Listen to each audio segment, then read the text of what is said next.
خصوصا روایت دارد به این که هر کی وفات میکند چه مؤمن باشد چه کافر باشد، این روایت دارد، خیلی مناسب با اعتبارم هست.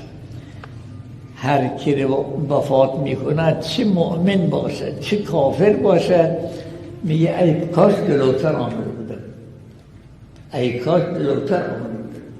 مؤمن مقاماتش میبینه. اینجا تا نگاه کن خوب درباره بهشت رو ببینه، اینجاست تا همین دیدنش که اون دیگه از حال میبره، از خوشحالی. کافر چی میگه؟ کافر میخواه ای کاش من جلوتر آمده بودم، یعنی عذاب من تقسیم میشد. میگه من وفات کرده بودم کمتر معصیت